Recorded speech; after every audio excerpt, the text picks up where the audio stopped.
it's Dr. Martin David Jones at Augusta University, and today we're going to be talking about 7th chords with jazz, pop, and classical terminology.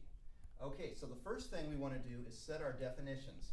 We have 5 7th chords that we're going to focus on. The dominant 7th, the major 7th chord, the minor 7th chord, the diminished 7th chord, and the half diminished 7th chord. Our definitions are as follows. A dominant 7th chord is a major triad with a minor 7th. So that's major triad with a minor 7th. A major 7th chord is a major triad with a major 7th. Okay? Then we go to the minor 7th chord, which is a minor triad and a minor 7th. Then we have the fully diminished 7th, or we can just call diminished 7th, which is the diminished triad plus the diminished 7th. And then we have, lastly, the half diminished 7th chord, which is a diminished triad with a minor 7th. So that's the difference there. Okay, now going over to this side of the board here, we're going to build some 7th chords, and I'm going to talk about how you would label them in the classical world, and then how you would label them in the jazz world. Okay, so let's start out with the dominant 7th here. I'll write in dominant 7th. So in classical music, we have to consider the function. I'm going to base all of these chords with a bass note of C. But as you will see, the function will be entirely different. And then we'll talk about the jazz and pop way of notating it in a second. But first of all, the classical way, if I say that I'm in the key of F major, then I need to build a 5/7 chord for my dominant 7th, and that's how I would label that. The notes of the chord would be C, E, G for our major 7th, followed by a minor 7th on top. So that gives us, and you can keep your focus on the chalkboard there, C, E, G, B flat. And that's how a dominant 7th would sound. Okay. Now moving on to the major 7th. Major 7th. I'm going to do this in the key of C. I'll make C my bass note. C, E, G, major 7th with a major 7th on top. So that'll be a B natural. C, E, G, B natural. We will label that as a 1/7. Now notice, this does not mean it's dominant. In fact, it is not a dominant 7th chord. It's a 1/7. And it sounds like this.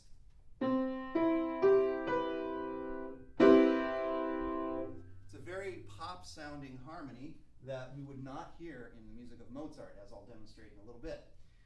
Now, we'll go for the minor 7th. Minor 7th down here. I'll say that I'm in the key of C minor now. And according to my definition, I need a minor triad, C, E flat, G, with a minor 7th, B flat. C, E flat, G, B flat. And I would label that as a 1/7 in the key of C minor. And that will sound like this.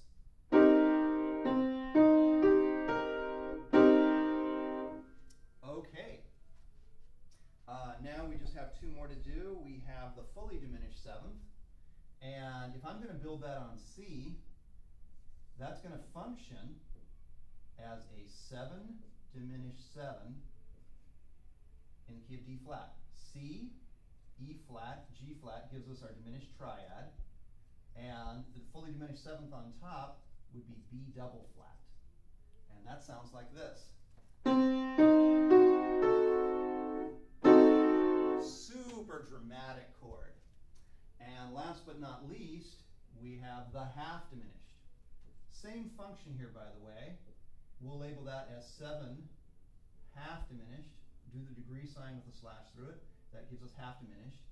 And you would build the same diminished triad, C, E flat, G flat, and instead of a B double flat, make it a B flat. Minor 7th above that, and you get this sound.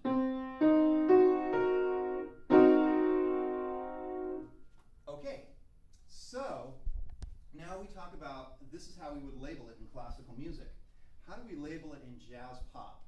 Well, It turns out that in popular and jazz music, when they use the dominant seventh, they don't call it dominant.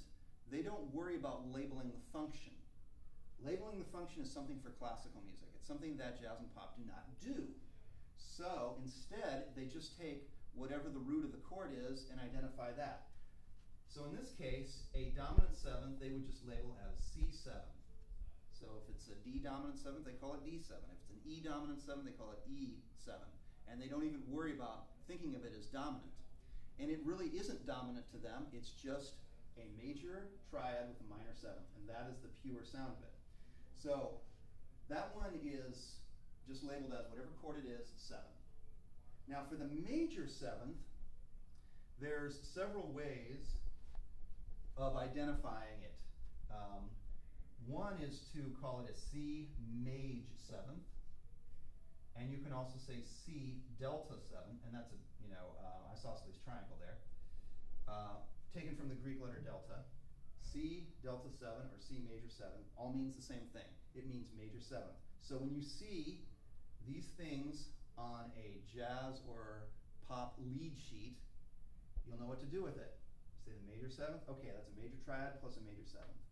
Continuing on to the minor 7th, you could label it as C min 7, or you could label it as C M with the line over it, 7, or, very importantly, it is often labeled as C minus 7.